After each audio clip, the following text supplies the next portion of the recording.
আপনি কখনোই বিয়াঙ্কা কাস্টাফিওরের মুখ থেকে এমন কথা শুনবেন না, বুঝতে পেরেছেন? কেউ কি আমার স্বর্ণের ছোট কাঁচিটা দেখেছেন?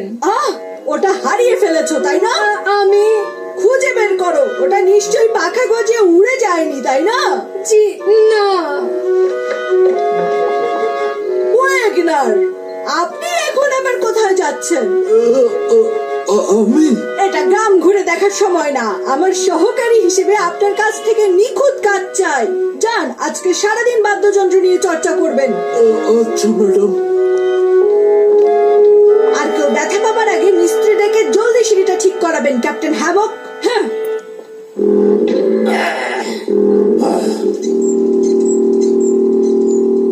হ্যালো, আপনি কি রাজমিস্ত্রি বলছেন?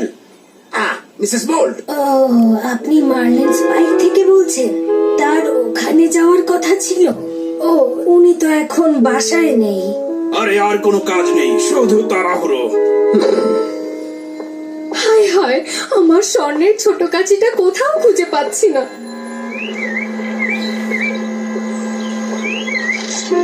মামা, এটা দেখো, সুন্দর না? পুরোটা স্বর্ণের। তুমি এটা কোথায় পেয়েছো মিয়াকা? আমি এটা রাস্তায় পেয়েছি।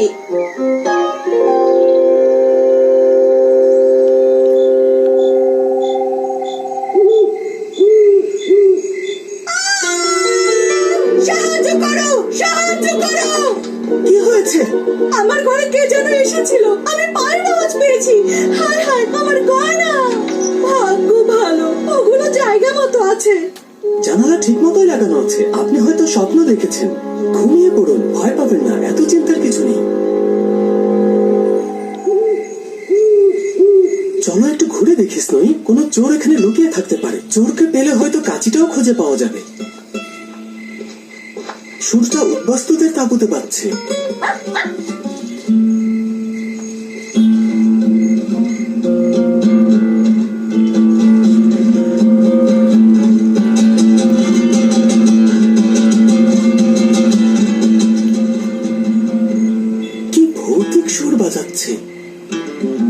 চলো আমরা বরং বাড়ি ফিরে যাই স্নোই।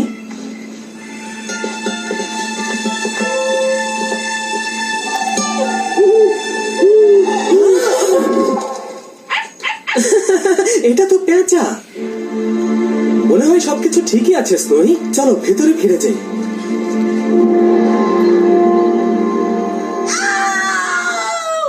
আবার কি হলো? আমার পান্না। মনে হয় উনি আবারও স্বপ্ন দেখেছেন। অদ্ভুত তো, এখানে তো কেউ নেই। তাহলে এই সিঁড়িটা ভাঙলো কি করে? সাহায্য করো। কি হয়েছে আমি জানি না, চলুন গিয়ে দেখে আসি। আমার পান্না, ও আমার পান্না। আপনার পান্নার কি হয়েছে? গাইবালের মহারাজা আমাকে যে পান্নাটা দিয়েছিলেন, ওটা আর পাচ্ছি না, চুরি হয়ে গেছে আমার পান্না। ভালো করে চিন্তা করে দেখুন বিয়াঙ্কা, আপনি ওটা অন্য কোথাও রাখেননি তো? না না, আমার মনে আছে আমি বাক্সটা রেখেছিলাম ওই টেবিলের ওপরে। বাক্সটা খুলেছিলাম পান্নাটা একটু দেখার জন্য। তারপর আমি 15 মিনিটের জন্য বাইরে গিয়েছিলাম, ফিরে এসে দেখি ওটা আর নেই। হয়তো এটা নিচে পড়ে গেছে। অসম্ভব, ওটা বাক্সর ভেতরেই ছিল। ও স্নোই, তুমি? তাহলে আমার মনে হয় পান্নাটা আসলে এখানেও তো নেই। আমার মনে হয় আসলে পুলিশকে জানানো উচিত। ওয়েগনার যদি সকাল থেকে গানের চর্চাই করে থাকে তাহলে তার জুতার তলায় কাঁদা লেগে আছে কেন? এবং আমার জানা দরকার ভাঙা সিঁড়ি থেকে কে পড়ে গিয়েছিল।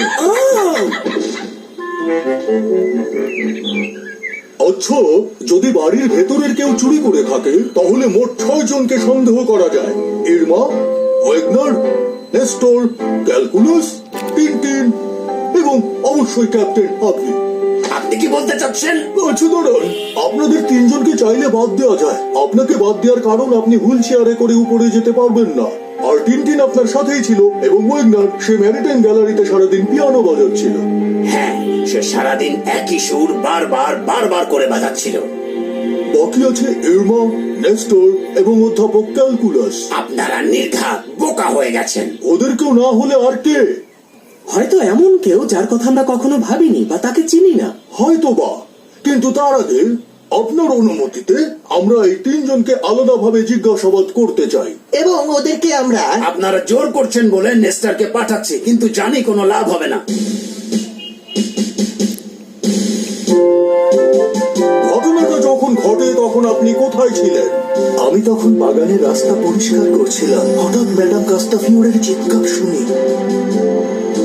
তখন আমি জানালার দিকে তাকাই আর আচ্ছা, তাহলে স্বীকার করছো যে যেখানে তুমি ছিলে ওখান থেকে জানালা দেখা যাচ্ছিল? অবশ্যই স্যার। তারপর আমি দৌড়ে বাড়ির দিকে যাই। তাহলে তুমি বলছো দৌড়ে গিয়েছো? দৌড়ে গেছে।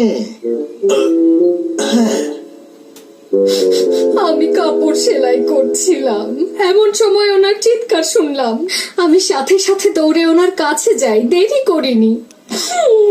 গিয়ে তাকে ধরলাম যাতে অজ্ঞান হয়ে নিচে না পড়ে যায়। কিন্তু আপনার ম্যাডাম 15 মিনিটের জন্য ঘরের বাইরে ছিল, আর সেই সময় আপনি তার ঘরে ঢুকেছেন আর পান্নাটা নিজের হাতে নিয়ে জানালা দিয়ে সেটা ছুঁড়ে মারেন আপনার কোনো সহযোগীকে। সেটা হতে পারে নেস্টর। ঠিক, স্বীকার করে নিন।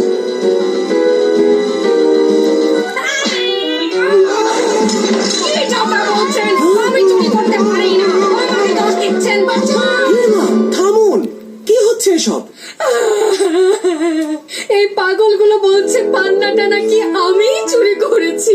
আপনারা কি সত্যি ওনাকে দায়ী করেছেন? হ্যাঁ, করেছি বলা যায়। এটা আসলে চোর ধরার একটা কৌশল। আসলে পুলিশের কাজই হলো এমন কৌশল অবলম্বন করা। এখন অধ্যাপকের পালা। ঠিক আছে, কিন্তু আশা করি আপনারা এবার অন্য কৌশলে কাজ করবেন। অধ্যাপক, এখন বলুন, যখন কাস্টাফিওরে চিৎকার করে তখন নেস্টর কি আপনার সাথে ছিল নাকি অন্য কোথাও? হ্যাঁ, ঘটনাটা শুনেছি। ওনার জন্য আমি অনেক কষ্ট পেয়েছি। আমার পেন্ডুলামটা দেখুন। আচ্ছা, ঠিক আছে, আমি আপনাকে আবারও প্রশ্ন করছি। ঠিক বলেছেন, এটা দক্ষিণ পূর্ব দিকে নির্দেশ করছে। তার মানে হলো উদ্বাস্তুদের ক্যাম্পের দিকে দেখাচ্ছে। উদ্বাস্তুদের ক্যাম্প? তাহলে কোনো সন্দেহ নেই যে উদ্বাস্তুগুলোই আসল অপরাধী। ওরা উদ্বাস্তু, শুধু এই কারণে ওদেরকে সন্দেহ করা ঠিক হবে না। এবং আমি নিশ্চিত ওরা ইতিমধ্যেই পালিয়ে গেছে। কিন্তু আমার সেটা মনে হয় না। হ্যাঁ, কি সমস্যা? ওরা চলে গেছে, কিন্তু গতকালও তো ছিল। আমি তোমাকে আগেই বলেছিলাম যে ওরা ওই পান্নাটা নিয়ে পালিয়ে গেছে। কিন্তু ওরা বেশি দূর যেতে পারবে না। পান্নাটা এখানেই থাকার কথা। আমি নিশ্চিত এখানে ওটা নেই। দেখেছেন, এখানে নেই। আমরা কেউ চোর না।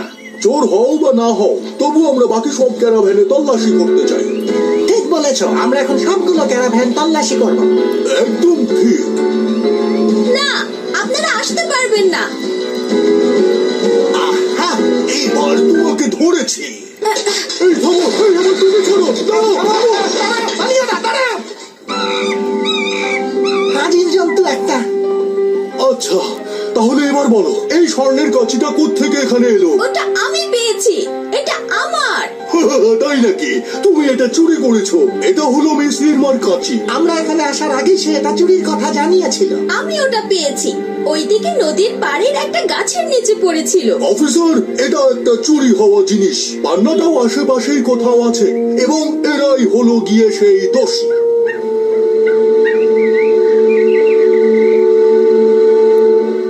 আমি নিশ্চিত উদ্বাস্তুরা এটা চুরি করেনি। আমিও নিশ্চিত স্বর্ণের কাচির সাথে পান্না চুরির কোনো সম্পর্কই নেই। বন্ধুরা, আমার কাছে একটা দারুণ খবর আছে। তাই নাকি? না, আমি একটা টেলিভিশন আবিষ্কার করে ফেলেছি। বিরাট কাজ করে ফেলেছেন। ঠিক বলেছেন, এর ছবি একদম ঝকঝকে, রং একদম জীবন্ত লাগে, সিনেমা হলের থেকেও ভালো। কিন্তু টেলিভিশন তো অনেক আগেই আবিষ্কার হয়ে গেছে। অবশ্যই, আমি আপনাদের সবাইকে এক্ষুনি আমার গবেষণাগারে আসার আমন্ত্রণ জানাচ্ছি। আমি এর নাম দিয়েছি ক্যালকুলাসের জীবন্ত রং। ভালোভাবে দেখুন, এটা একটা ঐতিহাসিক মুহূর্ত।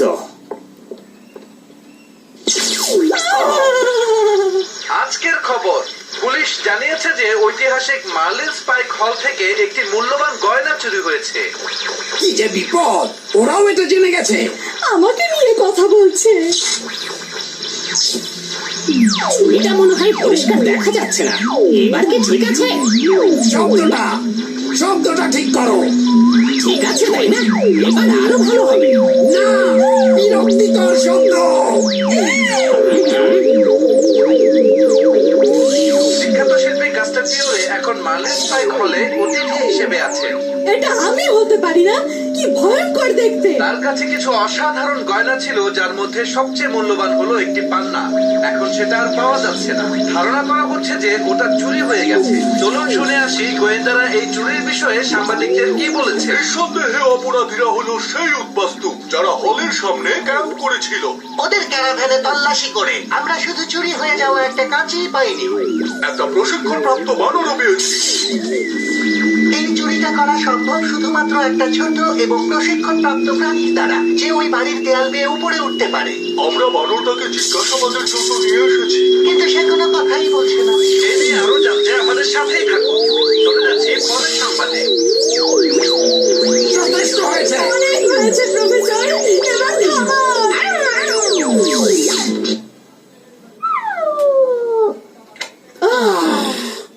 যদিও এখনো আরো কিছু কাজ বাকি আছে।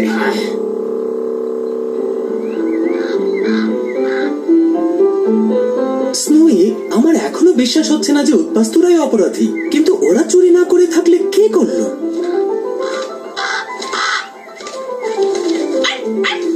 ও স্নোই, যেও না। আচ্ছা, মিস্টার ওয়েগনার তাহলে আজকে ছুটি পেয়েছেন। অদ্ভুত ব্যাপার। তাহলে পিয়ানো বাজাচ্ছে কে?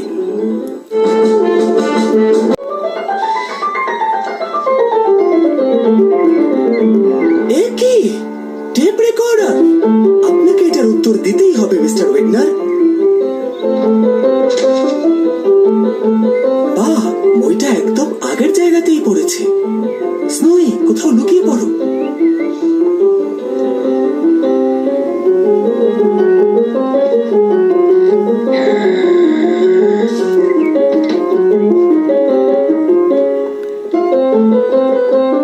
আপনাকে কি সাহায্য করতে হবে মিস্টার ওয়েগনার? না ধন্যবাদ, আমি নিজেই পারবো। আমি ব্যায়ামের জন্য বের হয়েছিলাম। ব্যায়াম করা ভালো, তাই না? খুব ভালো, কিন্তু এই টেপ রেকর্ডারের বিষয়টা ঠিক বুঝলাম না। শোনো, ম্যাডাম কাস্টাফিওরেকে বলবে না, আমি তোমাকে সব বুঝিয়ে বলছি। এবার বলুন ওয়েগনার। আমি একজন জুয়ারি। আমি প্রতিদিন গ্রামে যাই বাজি ধরার জন্য। কিন্তু যেদিন পান্নাটা চুরি হয়েছিল সেদিন আপনি গ্রামে যাননি, আর সিঁড়ি থেকে আপনিই পড়ে গিয়েছিলেন, ঠিক বলেছি না? হ্যাঁ, আমি চিলেকোঠায় গিয়েছিলাম। ফিরে আসার সময় সিঁড়ি থেকে পড়ে যাই। কিন্তু আপনি চিলেকোঠায় কি করছিলেন? আমি উপর থেকে কারো হাঁটার শব্দ পেয়েছিলাম, তাই নিশ্চিত হওয়ার জন্য উপরে যাই। বিয়াঙ্কা কাস্টাফিওরে সেদিন এই শব্দটাই শুনেছিলেন। উনি ঘুমেছিলেন, তাই ভেবেছেন ওনার ঘরেই শব্দটা হয়েছে। আপনি সেটা তখন বলেননি কেন? আমি নিশ্চিত ছিলাম না, হয়তো ভুল শুনেছিলাম, তবে আমি কাউকে সেখানে পাইনি। আরো একটা কথা, কাস্টাফিওরের জানালায় আপনার পায়ের ছাপ পেয়েছি। হ্যাঁ, কারণ আমি দেখতে গিয়েছিলাম যে ওইখান দিয়ে কেউ উঠতে পারে কিনা। ঠিক আছে, সবকিছুই বুঝলাম, শুধু চিলেকোঠার ওই পায়ের ছাপগুলো ছাড়া। চুপ করো স্নোই, শোনো।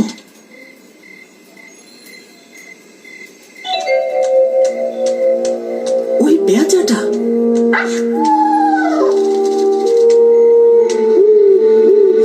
আচ্ছা, তাহলে বিয়াঙ্কার দৈত্যের রহস্য উদ্ঘাটন করা গেল। কিন্তু চোরের ব্যাপারে এখনো কিছুই জানা গেল না।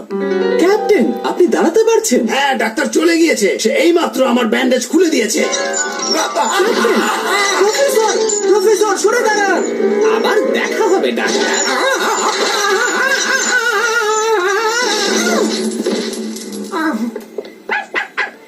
ক্যাপ্টেন ব্যাংকক, কি হয়েছে? হুইল চেয়ারটা। একটা খারাপ খবর আছে। একটা খারাপ খবর আছে? হ্যাঁ, আগামীকাল আমাকে চলে যেতে হবে। মিলানের লাস কালাতে আমাকে দিয়ে রোশিনী অপেরা করানোর জন্য উঠে পড়ে লেগেছে। আমার খুবই দুঃখ হচ্ছে। ও, কিন্তু আর কিছুদিন থাকা যায় না? আমি জানি ক্যাপ্টেন, আপনি চান আমি যেন থাকি, কিন্তু আমি ওদের কথা দিয়ে ফেলেছি।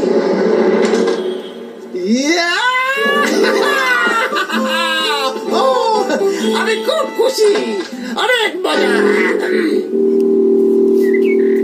বিদায় প্রিয় বন্ধু ক্যাপ্টেন হেডবক্স, আপনাকে ছেড়ে যেতে আমার কষ্ট হচ্ছে, কিন্তু যেতেই হবে। আপনি এবার কোন গানটা গাইবেন? লাগাজা লাদ্রা। ধন্যবাদ সবাইকে, কথা দিচ্ছি খুব শীঘ্রই আবার আসবো। পান্নাটার কোনো খোঁজ যদি পান আমাকে অবশ্যই কষ্ট করে জানাবেন কিন্তু। অবশ্যই। কাস্টাফিওরে, আপনাকে এই গোলাপগুলো নেয়ার জন্য অনুরোধ করছি। এই সাদা রঙের গোলাপগুলো আমি নিজেই আবিষ্কার করেছি, আর এর নাম দিয়েছি বিয়াঙ্কা। অনেক ধন্যবাদ, কি দারুণ, কি সুন্দর গন্ধ। প্রফেসর ক্যালকুলাস, আপনি খুব ভালো।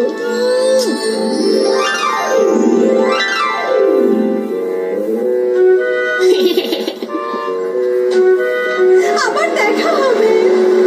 বিদায়। আবার আসবেন কিন্তু।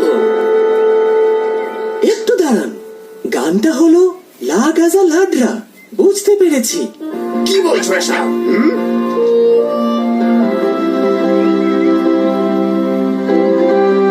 সাবধানে ওঠো। ধীরে টিনটিন। এই তো দুইটা কাঁচের টুকরা, একটা মার্বেল এবং পান্না পেয়ে গেছি। অসাধারণ টিনটিন, তুমি সত্যি অসাধারণ। থমসন, এই নিন পান্না। এখন আমাদের কাজ হচ্ছে কাস্টাফিওরের কাছে এটা ঠিকঠাক মতো পৌঁছে দেয়া। কি দারুণ, তাই না বলো? হ্যাঁ, এটা সত্যি অনেক দারুণ। আর একটু হলেই তো। এটা তোমার বেলাও হতে পারতো। এবার এটা সাবধানে রাখবেন। অবশ্যই। টিনটিন, তুমি কিভাবে বুঝলে যেটা পাখির বাসায় ছিল? ওই গানটার নাম দিয়ে লা গাজা লাড্রা। সেটা কিভাবে? লা গাজা লাড্রা মানে হলো চোর ম্যাকপাই পাখি। জলমল করে এমন কিছু দেখলেই ম্যাকপাই সেটা চুরি করে, যেমন স্বর্ণের কাঁচি কিংবা ধরুন এই পান্নাটা। আমি জানতাম যে এখানে একটা ম্যাকপাই পাখি আছে। মিয়ারকা আমাকে একবার বলেছিল নদীর পাড়ে একটা লম্বা গাছের কথা, আর ম্যাকপাই বাসা বানায় শুধু লম্বা গাছের ডালে। বাকিটা বুঝে নেওয়া আমার জন্য খুবই সহজ ছিল। দারুণ, তোমার কথার প্রমাণ হয় যে উদ্বাস্তুরা নির্দোষ। তাহলে আপনাদেরকে যে এখন মাফ চাইতে হবে। আমাদের ভাগ্যটাই খারাপ, যখনই কষ্ট করে কোনো অপরাধীকে ধরি তখনই প্রমাণ হয় যে ওরা নির্দোষ। ঠিক বলেছ, এগুলি সব বিরোধী দলীয় চক্রান্ত। দেখো, অবশেষে ভাঙা সিঁড়িটা ঠিক করেছে, কিন্তু সিমেন্ট এখনো ভেজা। এর উপর দিয়ে আরো কয়েকদিন হাঁটা যাবে না। তোমাদেরকে যেতে হবে ঠিক এভাবে। অবশ্যই ক্যাপ্টেন। দেখো তো কে এসেছে। আমি শুধু একটা কথা বলতে এসেছি। ও মিস্টার বোল্ট, আপনি কিন্তু দারুণ একটা কাজ করেছেন। আমি এটাই বলতে এসেছিলাম যে আপনাদেরকে কয়েকদিন এই সিঁড়িটা ছেড়ে হাঁটতে হবে। কি কষ্ট করে এই সিঁড়িটা ঠিক করেছিলাম। কি যে একটা বিপদ।